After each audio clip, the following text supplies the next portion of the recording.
أفلا يتدبرون القرآن ولو كان من عند غير الله لوجدوا فيه اختلافا كثيرا. السلام علیکم ورحمۃ اللہ وبرکاتہ. ان الحمد للہ والصلاة والسلام علی رسول اللہ، اما بعد. معزز سامعین، آج آپ نے قرآن مجید کا 17واں پارہ اقترب للناس سماعت کیا ہے، جس میں سورہ انبیاء اور سورہ حج تلاوت کی گئی. پہلے ہم سورہ انبیاء کا خلاصہ آپ کے سامنے رکھنے کی کوشش کریں گے. اس سورت کے نام کے ذریعے ہی اس بات کا علم ہوتا ہے کہ اس میں انبیاء کا تذکرہ کیا گیا ہے، اور حقیقت میں بہت سے نبیوں کا تذکرہ اور ان کی دعاؤں کا ذکر یہاں پر آیا ہے، جس کو ہم آپ کے سامنے اہمیت کے ساتھ ذکر کرنے کی کوشش کریں گے. اس سورت کا آغاز قیامت کی حوالہ کے ذریعے سے اللہ تبارک و تعالیٰ نے کیا کہ اقترب للناس حسابهم وهم فی غفلۃ معرضون. تو لوگوں کے حساب اور کتاب کا وقت قریب آ چکا ہے، لیکن لوگوں کا عالم یہ ہے کہ لوگ غفلت میں پڑے ہوئے ہیں. حساب کا وقت یہ کیا ہے؟ قیامت قریب آتے جا رہی ہے، لیکن انسان غفلت میں پڑا ہوا ہے. اس دن میں حضرت ابن عباس رضی اللہ عنہما نے بیان فرمایا کہ للناس سے مراد مشرکین مکہ ہے. ایسے ہی حضرت عامر بن ربیعہ رضی اللہ عنہ کے ہاں ایک صاحب مہمان آئے. انہوں نے بڑے اکرام کے ساتھ ان کی مہمان نوازی کی، اور رسول اللہ صلی اللہ علیہ وسلم نے ان صاحب کو زمین کا کوئی قطع ہدیہ اور تحفے میں دے دیا. تو مہمان نے حضرت عامر سے کہا کہ میں یہ چاہتا ہوں کہ میں تم کو زمین کا ایک قطع تحفے میں دے دوں تاکہ تمہاری زندگی اچھی طریقے سے گزرے. تو انہوں نے کہا کہ نہیں، مجھے اس کی ضرورت نہیں ہے، کیونکہ جب سے یہ آیتیں اقترب للناس حسابهم کی نازل کی گئی ہیں، ہمیں زندگی کڑوی معلوم ہونے لگی ہے. سبحان اللہ. اسی چیز میں انسان غفلت میں پڑ جاتا ہے کہ دنیا، مکان پہ مکان، جائیداد پہ جائیداد، زمین پہ زمین، یہی چیز انسان کو غفلت میں ڈالتی ہیں. جیسے جیسے انسان غفلت کا شکار ہو رہا ہے، حالانکہ قیامت اس سے قریب ہے اور موت اس کے بالکل قریب کھڑی ہوئی ہے. یہاں پر جو بات کہی گئی ہے کہ قیامت کا وقت قریب آ چکا ہے، حساب اور کتاب کا وقت قریب آ چکا ہے، اس میں دو باتیں سمجھنے کی ہیں. پہلی تو یہ کہ اللہ کے نبی صلی اللہ علیہ وسلم نے فرمایا کہ قیامت مجھ سے اتنا ہی قریب ہے جتنا یہ دو انگلیاں مجھ سے قریب ہیں. یعنی آپ نے شہادت کی انگلی کو اور درمیانی انگلی کو اشارتاً بیان کرتے ہوئے کہا کہ یہ جتنی قریب ہیں اتنا ہی قیامت بہت زیادہ قریب ہے. اور دوسری بات یہ ہے کہ آدمی کے حساب کا وقت اسی وقت سے شروع ہو جاتا ہے جب اس کو موت واقع ہو جاتی ہے. جب آدمی کو ہم دفن کر دیتے ہیں، آدمی قبر میں چلا جاتا ہے، تو اس کے حساب اور کتاب وہیں سے شروع ہو جاتے ہیں. فرشتے آ کر منکر نکیر اس سے سوال کرتے ہیں، من ربک ما دینک من نبیک. یہیں سے اس کا حساب اور کتاب. یہی چیز آدمی کی موت اس کی قیامت کی پہلی ساعت ہے، وہیں سے حساب اور کتاب. چونکہ اس حساب میں جو کامیاب ہو جائے گا قیامت کے دن وہ کامیاب ہو جائے گا. یہاں جو ناکام ہوگا وہ قیامت کے دن میں ناکام اور ذلیل اور رسوا ہو جائے گا. اسی لیے ہم لوگوں کو یہاں پر یہ تنبیہ کی گئی ہے کہ ہم غفلت کا شکار نہ ہو، بلکہ اپنی موت کو اپنے پیش نظر رکھیں. کب ہماری موت آنے والی ہے یہ ہمیں معلوم نہیں. اس کے بعد اسی کے نیچے غفلت کی ایک کیفیت کو بیان کیا گیا ہے، لاہیۃ قلوبہم، کہ ان کے دل کھیل اور تماشے میں پڑے ہوئے ہیں اور وہ اللہ تبارک و تعالیٰ سے کے ذکر سے لاپرواہ ہو گئے ہیں۔ آدمی کو کھیل تماشا پہلے چاہیے لیکن اللہ کی یاد، اللہ کا ذکر نہیں چاہیے۔ یہی چیز ہے جو انسان کو غفلت میں ڈال کر رکھتی ہے۔ اس کے بعد ہمارا گزر ہوا آیت نمبر 7 میں، جس میں اللہ تبارک و تعالیٰ نے ارشاد فرمایا کہ سوالات ایسے کیے جائیں اور اس وقت کیے جائیں جب کہ ہم کو جواب معلوم نہ ہو۔ یعنی کسی کو آزمانے کے لیے سوال نہیں کرنا چاہیے، چاہے وہ علم کی آزمائش ہو یا صلاحیت کی آزمائش ہو۔ نہیں، بعض لوگ ہیں ہمارے پاس، وہ کہتے ہیں کہ میں یہ مسئلہ کئی علماء سے پوچھا لیکن میرے دل کو تشفی نہیں ہوئی، لہذا آپ کا کیا خیال ہے؟ میرے بھائی، یہ غلط طریقہ ہے۔ افکار اور نظریات دین کا حصہ نہیں ہوتے۔ دین تابع وہی ہے، جو بات اللہ اور اس کے رسول کی ہے اس کی ظاہری معنی اور مفہوم جو آپ کو سمجھ میں آتا ہے اس پر عمل کریں، یا اہل علم نے جو سمجھایا ہے اس پر عمل کریں۔ آپ کے دل کو تشفی دلانا یہ علماء کا کام نہیں ہوتا۔ اسی لیے فرمایا گیا فَاسْأَلُوا أَهْلَ الذِّكْرِ إِن كُنتُمْ لَا تَعْلَمُونَ، اگر تم کو کوئی بات معلوم نہ ہو ایسی بات اہل علم سے سوال کرو۔ لیکن بار بار اہل علم کو آزمائش میں ڈالنا اور ان کے پیمانے کو آزمانے کی کوشش کرنا، یہ بہت بڑی غلطی کی بات ہے۔ اس کے بعد اللہ سبحانہ و تعالیٰ نے ایک مثال بیان فرمایا، کہا کہ اس کائنات میں اگر 2 معبود ہوتے تو کیا ہوتا؟ لو کان فیہما آلہۃ الا اللہ لفسدتا فسبحان اللہ رب العرش عما یصفون۔ اگر اس کائنات کو چلانے والے 2 خدا ہوتے تو زمین میں فساد مچ جاتا، آسمانوں میں فساد مچ جاتا۔ اللہ کی ذات پاک ہے، ہر کسی عیب سے، ہر کسی گھڑنے سے اللہ کی ذات پاک ہے، جو رب عرش کا مالک ہے۔ سبحان اللہ۔ اس سے اللہ تبارک و تعالیٰ نے اپنی ربوبیت کو واضح فرمایا۔ لوگ کئی خداؤں کو تراش لیتے ہیں، اگر واقعتاً ہر کوئی خدا ہو گیا کائنات کو چلانے والا تو پھر ایک کہے گا کہ یہ کام کرو اور دوسرا کہے گا کہ یہ کام مت کرو۔ انسانی نظام میں 2 چیزیں نہیں ہو سکتی، تو اللہ کی بندگی میں 2 چیزیں ہم نے کیسے تراش لیا؟ جیسے آپ نے دیکھا ہوگا کہ ایک مسجد کے 2 صدر نہیں ہوتے، ایک جماعت کے 2 صدر نہیں ہوتے، ایک ملک کے 2 سربراہ نہیں ہوتے۔ کیوں؟ اگر ایسا ہوتا تو کیا ہوتا؟ نظام درہم برہم ہو جاتا۔ لیکن افسوس ہے انسان پر کہ انسان نے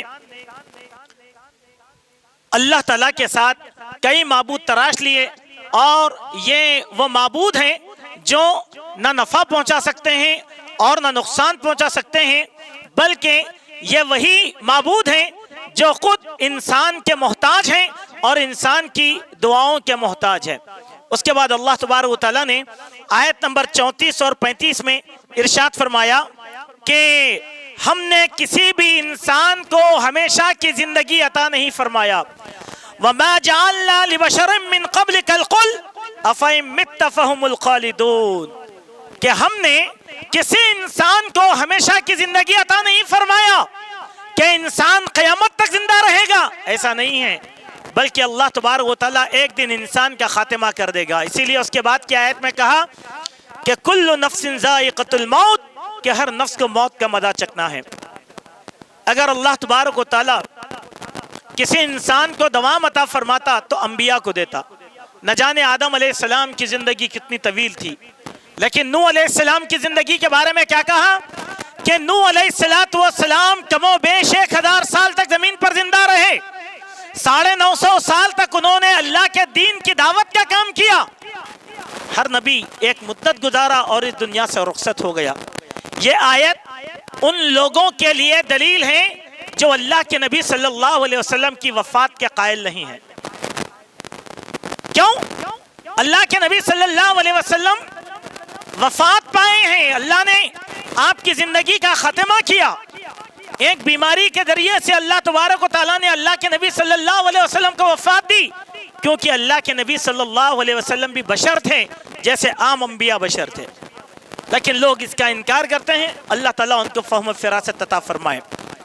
کسی بھی انسان کو اگر زندگی طویل عطا کیا جانا تھا تو اللہ سبحانہ و تعالی انبیاء اور مرسلین کو یہ زندگی عطا فرماتا۔ آپ نے دیکھا ہوگا حضرت موسیٰ علیہ السلام کی جان قبض کرنے کے لیے جب ملک الموت آئے تو حضرت موسیٰ نے فرشتے کو ایک گھونسا مار دیا، اس کی آنکھ پر وہ گھونسا پڑ گیا۔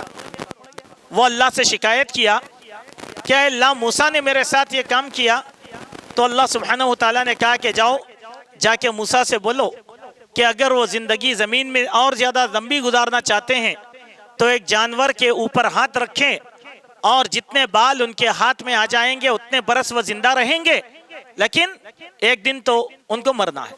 تو حضرت موسیٰ علیہ السلام کو یہ بات سمجھ میں آئی کہ ایک دن تو زندگی ختم ہونا ہی ہے۔ جب اللہ کا نوشت آ گیا تو انہوں نے شرائط رکھی، کہا بیت المقدس میرے سامنے ہونا چاہیے، یہی نہیں بلکہ میری قبر کو میں خود کھول دوں گا وغیرہ جو بھی شرائط انہوں نے رکھے تھے۔ تو اللہ تعالیٰ نے قبول کیا اور وہ انتظام کر دیا۔ معلوم کیا ہوا؟ انبیاء میں سے کسی کو بھی اللہ تبارک و تعالیٰ نے خل عطا نہیں فرمایا۔ اس کے بعد ہمارا گزر ہوا ایک بہت ہی بہترین آیت پہ سے، جس میں اللہ سبحانہ و تعالیٰ نے زمین کے متعلق اس بات کی خبر دی کہ ہم زمین کو لپیٹتے ہیں، ہم زمین کو کم کرتے چلے جاتے ہیں، کہ ہم زمین کو اس کے کناروں سے گھٹاتے چلے آ رہے ہیں۔ کیا ہمیشہ وہی غالب ہیں؟ یعنی اسلام پھیلے گا، پھولے گا اور کفر کی حدیں تنگ ہوں گی، بالآخر اسلام ہی غالب آئے گا اور کفر جو ہے سکیڑتا چلا جائے گا۔ سبحان اللہ۔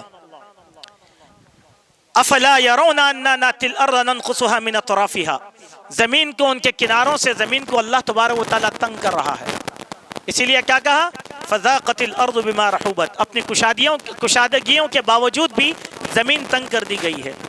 زمین کیسے تنگ ہوتی ہے، کیسے لپیٹی جاتی ہے؟ اللہ کے نبی صلی اللہ علیہ وسلم کی احادیث میں اس کی خبر دی گئی ہے۔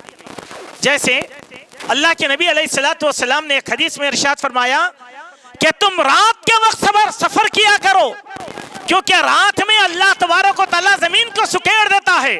سبحان اللہ، یہ اللہ کا نظام ہے، یہ کیسے سکیڑے گا؟ لیکن اس کا ایک معنی اور مفہوم جو مفسرین نے بیان کیا وہ ہم نے آپ کے سامنے رکھے گا کہ کفر سے زمین تنگ کر دی جائے گی اور اسلام اس کی حدوں تک جو ہے پار ہوتا چلا جائے گا۔ سبحان اللہ۔ اللہ کے نبی صلی اللہ علیہ وسلم کی 23 سالہ زندگی میں اسلام جزیرہ عرب کا منفرد مذہب بن گیا۔ خلافت راشدہ میں کائنات کے 15,000 کلومیٹر سراؤنڈنگ تک اسلام پہنچ گیا، ملوکیت کا زمانہ شروع ہو گیا، اسلام پھیلتا رہا۔ آج دنیا کا کوئی بھی ایسا ملک نہیں ہے جہاں پر مسلمان آباد نہ ہو یا وہاں اللہ کا نام نہ لیا جاتا ہو۔ یہی بات اللہ تبارک و تعالیٰ نے یہاں کہا ہے۔ اس کے بعد اللہ سبحانہ و تعالیٰ نے رسالت کا ایک مقصد بیان فرمایا کہ اللہ تعالیٰ نے نبی کریم صلی اللہ علیہ وسلم کو کیوں مبعوث فرمایا؟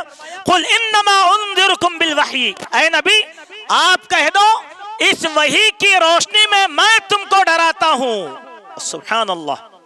اور ولا يسمع الصم الدعاء، اور بہرے آپ کی بات کو سن نہیں سکتے، بہرے آپ کی بات کو سن نہیں سکتے۔ آپ کا ڈراوا بہروں کے کانوں میں نہیں جا سکتا، وہ تو سنیں گے، کان جھٹک لیں گے، نکل جائیں گے، لیکن اللہ کے نبی صلی اللہ علیہ وسلم کی دعوت کا ایک بنیادی مقصد یہ ہے کہ لوگوں کو ڈرایا جائے اللہ تعالیٰ کے عذاب سے، اللہ تعالیٰ کی پکڑ سے۔ اس کے بعد ہمارا گزر ہوا آیت نمبر 47 پر، جس میں اللہ سبحانہ و تعالیٰ نے میزان کی بات بیان فرمایا، کہا وَنَضَعَ الْمَوَازِينَ الْقِسْطَ لِيَوْمِ الْقِيَامَةِ، قیامت کے دن اللہ تبارک و تعالیٰ ایک ترازو قائم کریں گے۔ کیسا ترازو؟ احادیث میں اس کی توجیحات بیان کی گئی ہے۔ وہ کیا ہے کہ اس ترازو کے 2 پھلے ہوں گے اور اس ترازو کا ایک کانٹا ہوگا۔ جیسے ہم دنیا کے اندر ترازو کی ایک حیت ہے، قدیم ترازو آپ نے دیکھا ہوگا، 2 پھلے ہوتے ہیں اور اس کے بیچ میں ایک زبان ہوتی ہے۔ قیامت کے دن ایسا ہی ترازو قائم کیا جائے گا۔ اللہ اکبر۔ اور اس میں اللہ سبحانہ و تعالیٰ بندوں کے اعمال کو تولے گا۔ ام المؤمنین حضرت عائشہ رضی اللہ عنہا نے اللہ کے نبی صلی اللہ علیہ وسلم سے کہا، یا رسول اللہ صلی اللہ علیہ وسلم، نہ جانے قیامت میں آپ کہاں ہوں گے اور ہم کہاں ہوں گے، نفسا نفسی کا عالم ہوگا، آپ سے اگر ملاقات کرنا ہو تو ہم کہاں ملاقات کریں گے؟ اللہ کے نبی نے فرمایا تم 3 جگہ پر میرا انتظار کر سکتے ہو. نمبر 1 پل صراط کے پاس، نمبر 2 میزان کے پاس، نمبر 3 حوض کوثر کے پاس. سبحان اللہ. ہمارے اعمال کو اللہ تبارک و تعالیٰ تولنے والا ہے اور ہر مسلمان کو اس پر ایمان رکھنا چاہیے. ایک بات قرآن کی اس آیت سے ایک بات معلوم ہوتی ہے، اس میں اللہ تبارک و تعالیٰ نے جہاں پیمانوں کا تذکرہ کیا، آج الیکٹرانک کے جتنے پیمانے ہمارے پاس موجود ہیں سارے پیمانوں کے اندر خیانت ہے، لیکن اصلی ترازو جس کا تذکرہ قرآن میں کیا گیا وہ 2 پھڑنے والا ہے، جس میں خیانت نہیں ہو سکتی، جس میں پیمانہ برابر ہو سکتا ہے. کیوں؟ اللہ تعالیٰ قیامت کے دن ایسے ترازو کی شکل میں اعمال کو، بندوں کے نیکیوں کو اور گناہوں کو اللہ تبارک و تعالیٰ تولے گا. یہ خبر اللہ تعالیٰ نے ہم کو دی. اس کے بعد آیت نمبر 48 میں اللہ تعالیٰ نے موسیٰ علیہ السلام کے بارے میں یہ بات بیان فرمایا کہ وَلَقَدْ آتَيْنَا مُوسَىٰ وَهَارُونَ الْفُرْقَانَ، ہم نے حضرت موسیٰ اور ہارون کو فرقان عطا فرمایا.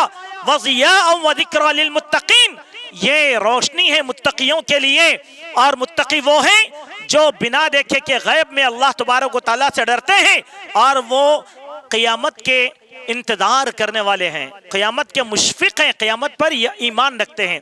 سبحان اللہ. موسیٰ علیہ السلام کو جو کتاب عطا کی گئی تھی تورات، اس کو اللہ نے فرقان نام دیا. قرآن مجید کا اصلی نام قرآن ہے، لیکن قرآن مجید کا ایک نام فرقان ہے. فرقان کے معنی کیا ہیں؟ حق اور باطل میں تمیز کرنے والی کتاب. الفارق بین الحق والباطل، حق اور باطل میں تمیز کرنے والی کتاب کو اللہ نے فرقان کہا. آسمان کے جتنے بھی صحائف نازل کیے گئے وہ حق اور باطل میں تمیز کرنے والے تھے، توحید اور شرک میں تمیز کرنے والے تھے، حلال اور حرام میں تمیز کرنے والے تھے، اور اللہ کی توحید اور شرک کے درمیان وہ فرق کرنے والی کتابیں اللہ تبارک و تعالیٰ نے نازل کی. اس کے بعد اللہ تبارک و تعالیٰ نے تسلسل کے ساتھ انبیاء کا تذکرہ فرمایا. آیت نمبر 51 سے لے کر 73 تک حضرت ابراہیم علیہ السلام اور ان کی قوم کا تذکرہ اللہ تبارک و تعالیٰ نے تفصیل سے بیان کیا. اس کے بعد اللہ سبحانہ و تعالیٰ نے حضرت لوط علیہ السلام کا تذکرہ کیا.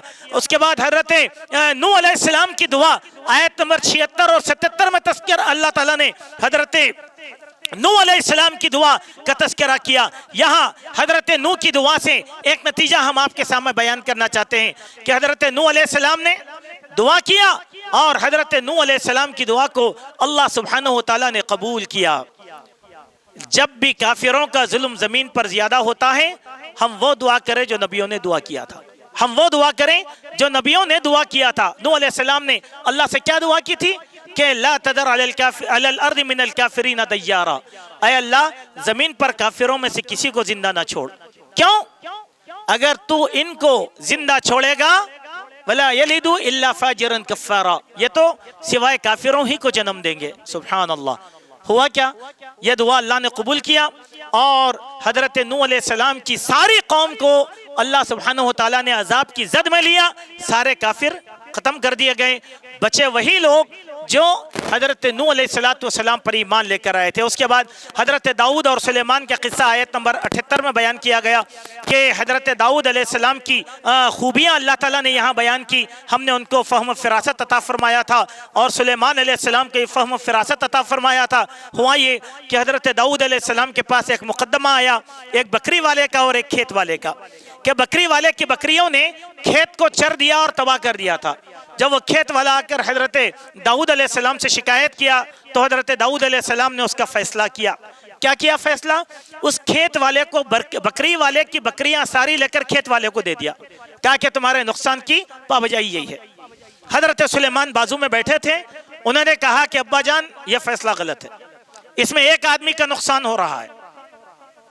فیصلہ ایسے ہونا چاہیے کہ جب تک دوبارہ فصل تیار نہ ہو جائے اس وقت تک یہ بکریاں کھیتی والے کے پاس رہیں گی، وہ اس کی دیکھ بھال کرے گا، اس سے اپنا پیٹ بھرے گا، اور اس وقت تک یہ کھیت بکری والے کے پاس رہے گا اور اس میں وہ محنت کر کے زراعت کرے گا.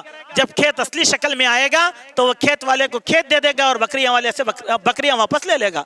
اللہ تعالیٰ نے اس فیصلے کو قبول کیا. اب یہ فیصلہ واقعہ برائے واقعہ نہیں ہے، بلکہ اس فیصلے میں نصیحت دی گئی کہ اگر بڑے لوگ، اپنا باپ بھی اگر غلطی کرتا ہو تو اس کی غلطی کی اصلاح کی جائے. یہ نہیں ہمارے بڑے نے فیصلہ کر دیا اور ہم سننے والے نہیں ہیں. اس کے بعد اللہ تعالیٰ نے آیت نمبر 83 میں حضرت ایوب علیہ السلام کا تذکرہ فرمایا. اور جبکہ ایوب علیہ السلام کو ایک سخت بیماری نے گھیر لیا تھا جس سے سارے خاندان اور قبیلے کے لوگ تنگ آ گئے تھے. اس بیماری کا تذکرہ کرتے ہوئے اللہ تبارک و تعالیٰ نے کہا وَأَيُّوبَ إِذْ نَادَى رَبَّهُ، اور ایوب جب انہوں نے اپنے رب کو پکارا کیا کہا؟ اِنِّي مَسَّنِيَ الضُّرُّ وَأَنْتَ أَرْحَمُ الرَّاحِمِينَ، اے میرے اللہ مجھ کو بیماری کی مصیبت چھوتی ہے، تکلیف ہوتی ہے اس بیماری کی وجہ سے، اور تو ہی رحم کرنے والا ہے، مجھ پر رحم فرما. ہوا کیا؟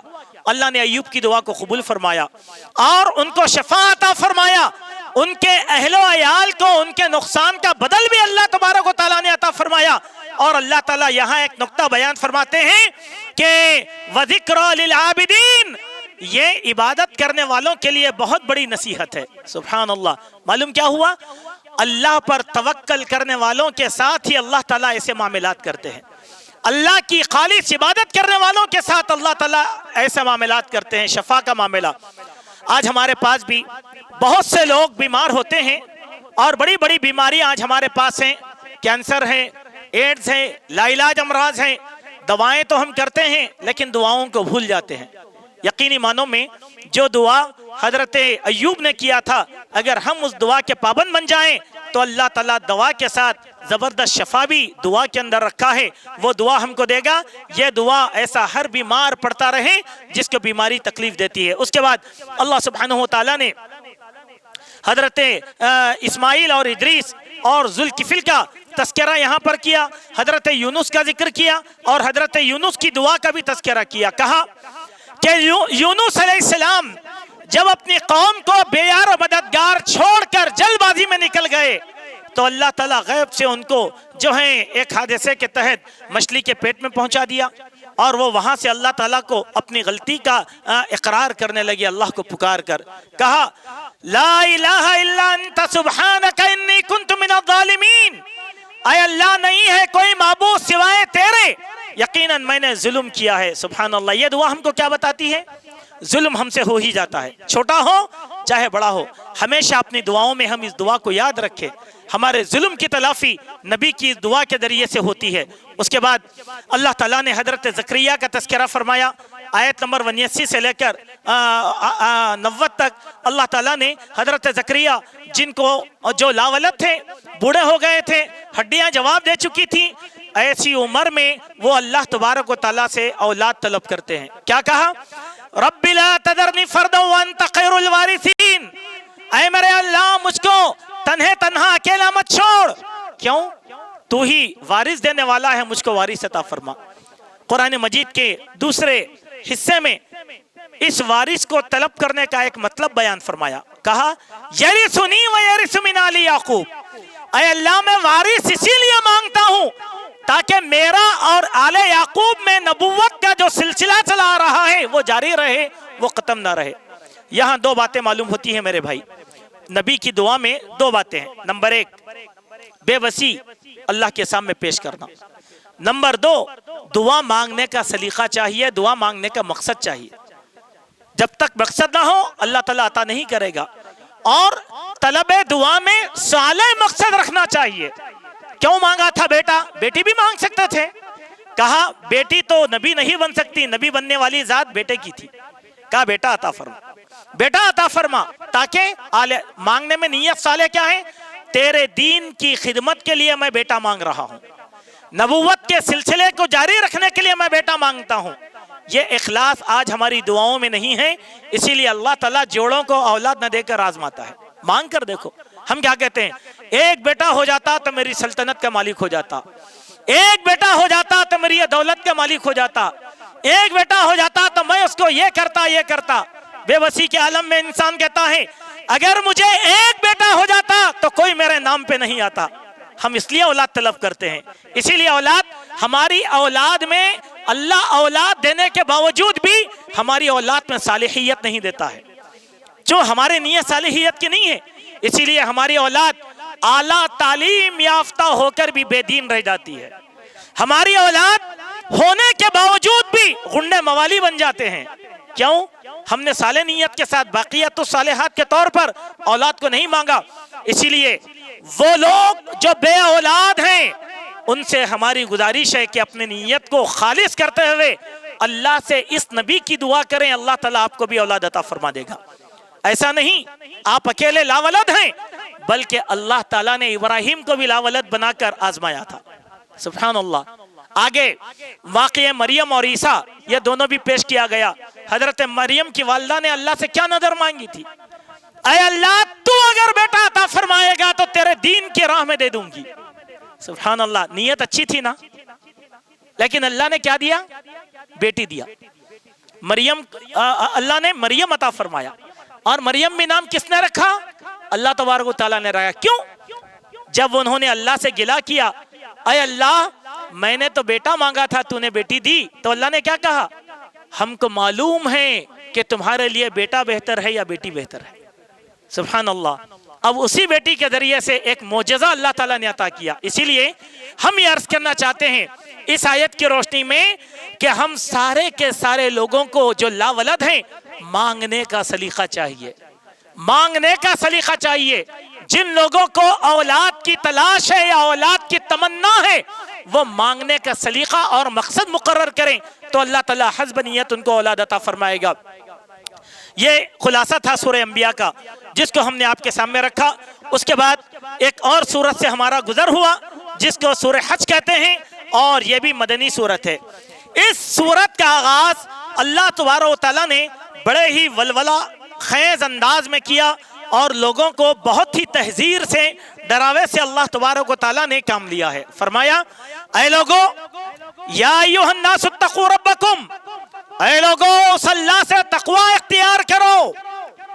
ان زلزلۃ الساعۃ شیء عظیم, اس لیے کہ قیامت کا زلزلہ بڑی ہولناک چیز ہے. اللہ اکبر. قیامت جس کا ہم انتظار کر رہے ہیں, انتظار نہ کریں, وہ آئے گی. لیکن جب آئے گی تو ہم برداشت نہیں کریں گے. کیسے؟ اللہ نے کہا یوم ترونھا تذہل کل مرضعۃ, جس دن تم دیکھو گے کہ دودھ پلانے والی مائیں اپنی اولاد کو چھوڑ دیں گی, حاملہ عورتوں کا حمل خوف کے مارے ساقط ہو جائے گا, لوگ مدہوشی کے عالم میں رہیں گے, افراط تفریح کا عالم لوگوں کے اندر چھایا رہے گا. یہ قیامت کا جھٹکا رہے گا. اللہ اکبر. آپ نے دیکھا چھوٹی سی سونامی آ گئی تو لوگوں کا کیا عالم تھا, باپ بیٹے کو نہیں بچا سکا, اپنے مال کی حفاظت نہیں کر سکے, نفسا نفسی کا عالم تھا, دوڑتے رہے لوگ, لاکھوں لوگ زندہ سمندر کا نوالا بن گئے. اللہ اکبر. یہ ایک چھوٹی سی جھلک تھی اللہ کی طرف سے, لیکن جب قیامت کا بڑا جھٹکا پڑے گا تو کیا ہوگا. اسی لیے قیامت پر یقین رکھو. اس جھٹکے سے وہی لوگ خوفزدہ ہوتے ہیں جن کے دل میں ایمان نہیں ہوتا.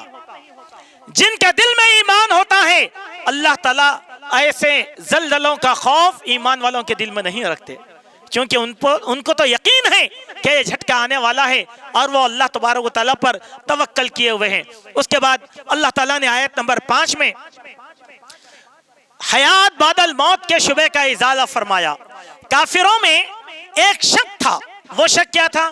کہ مرنے کے بعد انسان مٹی پلید ہو جائے گا, ہڈیاں گل جائیں گی, تو وہ کیسے دوبارہ زندہ کیا جائے گا. ہمارے ملک میں غیر مسلموں کی نصیحت کے لیے یہ آیت بڑی اہمیت کی حامل ہے, چونکہ ہمارے غیر مسلم بھائیوں کی بڑی تعداد ہے جو لاشوں کو جلا دیتی ہے, گنگا میں بہا دیتی ہے, اور ہم سے سوال کرتے ہیں کہ اب اللہ تعالیٰ اس لاش کو کیسے اٹھائے گا جو گنگا میں بہا دی گئی. بات یہ نہیں ہے, کچھ سمندر کا نوالا بھی بن جاتے ہیں اور کچھ ہوائی حادثات کا شکار بھی ہو جاتے ہیں. مسئلہ اس سے نہیں ہے, وہ اللہ کی قدرت ہے. اللہ تعالیٰ دوبارہ ان کو زمین سے نکالے گا دوبارہ. اگر کسی کو شک ہو تو اللہ نے ایک مثال عطا فرمایا, بیان کیا. اے لوگو ان کنتم فی ریب من البعث, اے لوگو دوبارہ زندہ کیے جانے پر تمہارا یقین نہیں ہے تو تم اپنی تخلیق پر غور کرو کہ ہم نے تم کو کس چیز سے پیدا کیا ہے. ایک نطفہ, ایک قطرہ پانی سے ہم نے تم کو پیدا کیا اور تم کو نوجوان بنایا,